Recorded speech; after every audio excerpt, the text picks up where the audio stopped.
Dhe tani shkojmë tek historia e Manolos. Një pyetje përpara se këto kokoshkat e Cineplexit janë të Cineplexit apo I bleni ju dhe mushni kokën? Jo, Cineplexit. Ata në rregull. Vin direkt nga Cineplexi për ne. Mirë më dha në rregull se nuk thash që vetëm pyeta, se në çmendet. Po ai mbron gjën e vet mandje. Yes, I know. Unë di se çfarë ha. E di qartë. Po ku të kujtu ty ky Manoli? Po dëgjoj ti ke shumë histori që duhen një 10 emisione, po them minimalisht, që për të treguar historitë tua, jo se janë histori, po janë pjesë e curisë tënde që presje, ose pik, tu marrë pjesë e historisë tënde pik. Manoli është një nga këto që Manoli ka qenë një pronar, pabi në Kret, në rrethit në ku isha, unë atko punoja me një anglez. Edhe vajtëm për t'i kërku Manolit ngriti rroge. Bashkë me atë anglezi. Në fakt foli vetëm ai anglezi, unë nuk ndjeva si albanos, si shqiptar. Tani Manoli, për t'i bërë presion, të dyve po anglezit më shumë, më drejtohet mua, më thot, ti djalë thot duhet ikësh nga Kreta thot somë të ndarkë. Me tragetin e orës 8, ishte mëngjes. Dhe në qoftë se ti nuk ikët thot, unë do të pres duart. Seriozisht, Manoli dhe ikën. Po çfarë bën për ideu se do na lësh pa punë, nuk e di. Prit. U trëmbëm ne. Se Manoli ishte të si fort aty në qytet. Ky anglezi u shqetësu shumë. Dhe rinu në një klub aty në. Escobar I Greqisë. Po, ashtu. Edhe vajti ky anglezi pyeste gjithandej ato grekët që njifte. Ore I tha Enos Manoli tha që do të pret duart. Nëse unë po e pritja këtë, Kerin, anglezin. Erdhi ky. Edhe I thashëm, po ty çfarë than ata grekët, domethënë? Pyeta thaj. Po çfarë than? Më than tha që edhe ja pret edhe s'ja pret. Si thashëm? Dhe ja pret dhe s'ja pret. Çanta të vlla jote dhe vika në një qytet tjetër. Kështu e lash punën aty, kupton? E takoj Manolin mbas 2 vjetësh të ai qyteti tjetër, më thamë, ku je mor tha se po të kërkoj gjithandej, po botën. Po kërkoj kam për ty. Desha më thonë Manoli, po ti më the kështu, ai s'mbajta mend. Unë thash, unë kam bërë një klub tjetër tha po të pres. Nëse kjo është historia pak a shumë Manoli. Manoli të përshëndesim. Jasa si e kanë? Nuk e si. Jasu.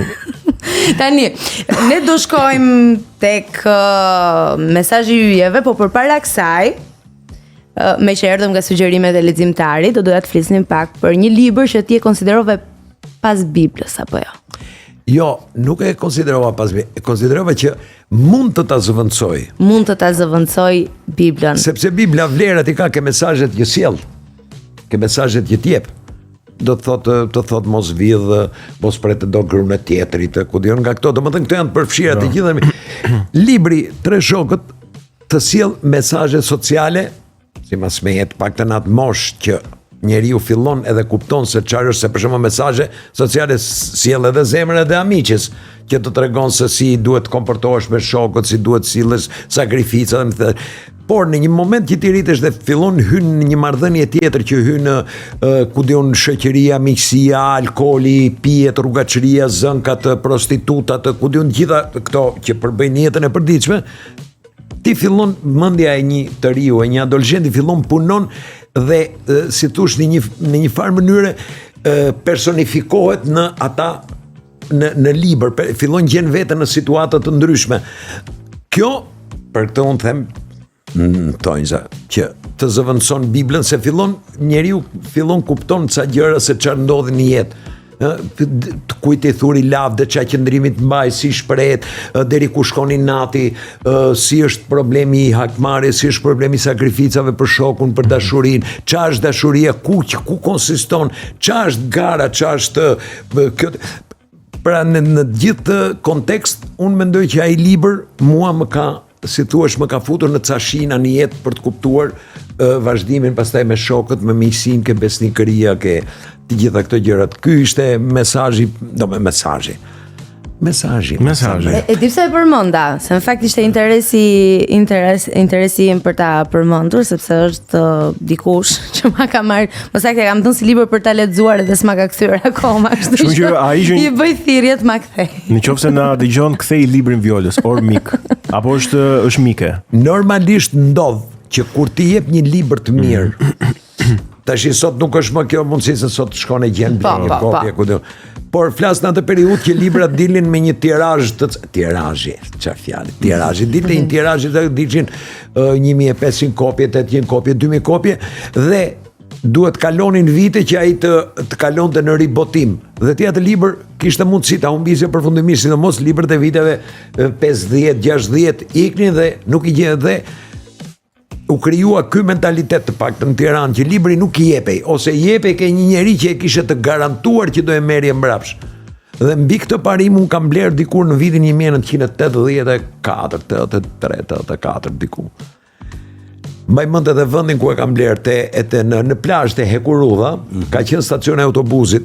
Te stacioni autobusit ka qenë një barak me xhoma librari, një kiosk me xhoma librari. Unë isha me film Durrës, nuk e mbaj mend me çfarë filmi, një film me peshkun, se që ishim gjeronim Durrës dhe flinim ke hotelet e plazhit. Në kohën e lirë hyra në librari. Shof lart ke rafti sipër, një libër në format Larusi, tamam si format Larusi, gri, si ngrykshu, si gri miu. Atje që si pasensa i libri. Ama syrin ta vrau se po duke parë se ishte ngjyrë gri, se zakonisht lexoj edhe nga që ishte gri dhe me gërma si kështu si floriri, si të verdha, nuk lexoj se çfarë ishte. Edhe i them asaj gocës edhe duhet jetë rritur tash mbas është martuar, është bërë dhe gjyshe. E ti je fejuar jo? Në mirë, okay. Të ngacmuar shoqën e studios por se ke menin mësim fare. E kuptoj që s'ke pse ke mbështetje nga nuk. Un jam e pavarur. Edhe i them se çfarë se ai libri është një kështu dha ku të unë se çfarë është një, po ta shofi çike të shumë pa herë me natë se duhet hypte atje, duhet merrte shkallën, hypte ta merrte. E mori, e marr në dorë kopertina. Fjalë të urta të popullit shqiptar. Instituti Folklorit. Hap faqet e para ishin të gjithë çfarë kishin marrë pjesë për të bërë ky libër. Instituti Folklorit, shtëpia e kësaj, shtëpia e kulturës kësaj.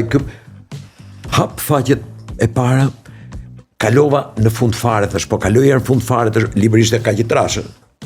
E kaloj në fund fare, shoh fjalët e urta ishin të ndarë me kategori puna, familja, shoqëria, besnikëria, dhe dashuria.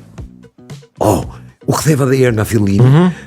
Hapa diku në vend, fjalët e urta ishin, domethënë, ishte fjala e urtë dhe prejardhja nga cila krahin ose nga cili qytet kishin ardhur të ndara këto. Imagjino çfarë punë kolosale. Ai libri bënte në atë kohë 450 lekë, 500 ca lekë.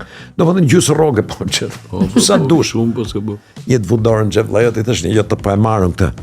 Ua po e blen ajo.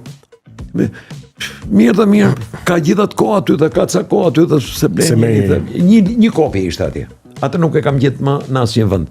Atë librin tash unë e mbaj si librin të Reshokët, e mbaj dhe nuk ja jap më asnjëriu, sepse aty brenda është mentaliteti, psikologjia e një kombi të tërë, jo një Shqipëri, po një kombi të tërë, e ndarë në fjalë të urta që janë e përvoja të jashtëzakonshme të jetës të përmbledhura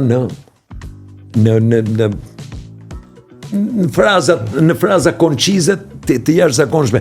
Prandaj shiko librin mos e jep. Libër mos jep. Mos e jep. Dhe shkojmë. Se nuk ta kthejnë më pastaj. Dhe jo vetëm librin.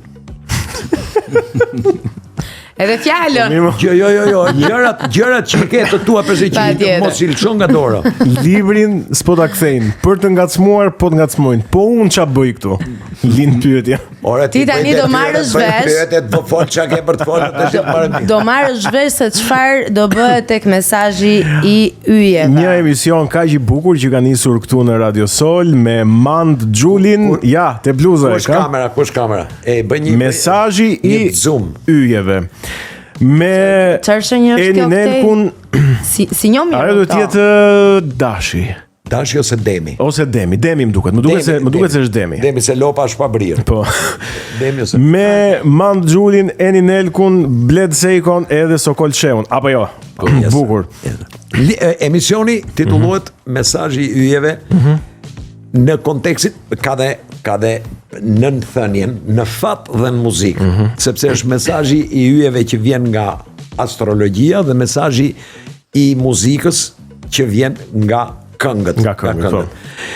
Pse e kem vendosëm ose pse e quhet mesazhi i yjeve, sepse unë bëj një horoskopi që të veçantë, të kuptimin që nuk merrem me yjet realisht, po merrem me mesazhin që vjen nga yjet, që mesazhi që vjen nga yjet është një mesazh i vlefshëm për çdo që e dëgjon, besoj dhe shpresoj. Dhe pastaj në fund të gjithë horoskopit, ta quajmë horoskop këtë, me h, horoskopi është me h, me h si hëna. Si hyjet, se gjitha këto janë hëna, hyjet, janë gjitha horoskopi, janë me hë gjitha. Hyjet, po, hylli i dritës, po. Hylli i dritës. Po, më është me hë. Ose hyrë për shumë, tak bina njëri deri dhe hyri, thoti, është me hë. Hëja është shumë e rëndësishme. Në Korç më duket se përdorin, mos gaboj, po. Po ndaj dhe kanë ngelur te serenatat, se ju mungon hëja. Hëja është edhe një gjë shumë e vlefshme, hëja edhe për çfarë përdoret. E keni parasysh si për pallateve, për shembull në për filma që është një hë e madhe? Po, helikopteri. Jo. Ajo është për të treguar që ca njerëz sa të madhe kanë hënë e hayvanit. Është kjo hëja. Domethënë hëja është gërm me shumë vlerë. Nuk e di. Help, për shembull, help. Ndihmë nuk. Po si ishte hëja nuk ka vlerë fjala. Tashti ky është mesazhi tani. Pse e kam quajtur mesazhi i yjeve duke ju referuar dhe muzikës, sepse në botë ka miliarda këngë. Dhe unë kam marrë përsipër që ndër këto këngë në botë, duke ju referuar grupeve, periudhave të ndryshme, po kam përshtypjen që nuk i ka përcej vitet 80, jo për motive të nostalgjie, po për motive sepse kam përshtypjen që ato vitet amerikanët thonë the magic 60s, të magjishmet vitet 60. Po thua 80 e andej apo 80 e këtej? Nuk i ka përcem. Pra nuk i ka përcem, nuk shkon më andej, apo nuk vjen më këtej. Nuk vjen më. Më këtej. Sepse në vitet 60 në botë ndodhen shumë gjëra, domethënë vitet 60 sollën një revolucion të papar në civilizim, në muzikë, në art, në revolucionet seksuale, revolucionet e ngjyrës, të drejtave të njerëzit. Ndodhen ato vitet 60 kanë qenë të papame dhe të gjitha këto lëvizje natyrisht u pasqyruan edhe në muzikë, u pasqyruan në kinema, u pasqyruan në art. Pra, në arti pasqyroi situatat e atëhershme që ishin të jashtëzakonshme. Dhe unë kam marrë një pjesë të këtyre këngëve dhe t'i analizoj dhe si thosh të sjell mesazhin që këto këngë na përcjellin nëpërmjet teksteve të tyre, sepse jo të gjithë ne dëgjojmë shpesh këngë ose edhe i këndojmë, po shpesh nuk ja dim në për të, domethënë se çfarë thot kënga që më flet për këtë apo flet për atë. Pa i hyrë asnjëherë konkretisht çfarë thot varg për varg, si është i shprehur ky mendim. Dhe un kam marrë përsipër përzgjedhur këngët apo artistët? Këngët.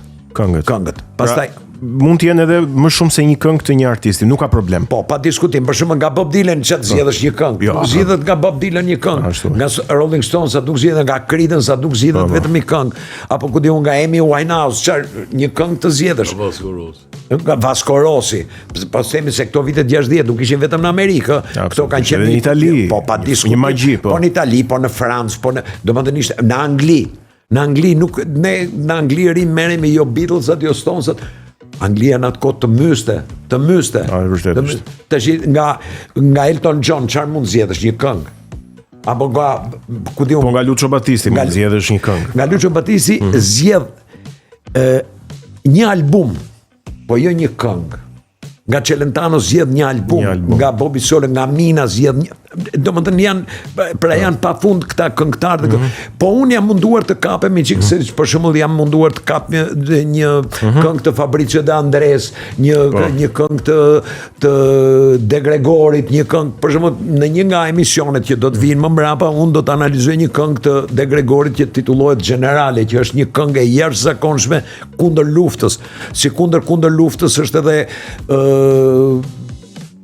po themi e Bob Dylanit Knockin' on the Heaven's Door, Blowing in the Wind. Blowing in the Wind. In the Wind, Pra të gjitha këto janë mesazhe për njerëzore të mëdhaja dhe unë jam munduar në atë të voglën time, aq sa kam mundësi, shpresoj t'ja kem dalë, që tekstet e këtyre këngëve jo vetëm t'i përkthej në shqip, po edhe ti jap atë ritmin, ti jap rimën, ti jap metrikën e vargut, pra të në një farë mënyre të jetë edhe poezi shqip.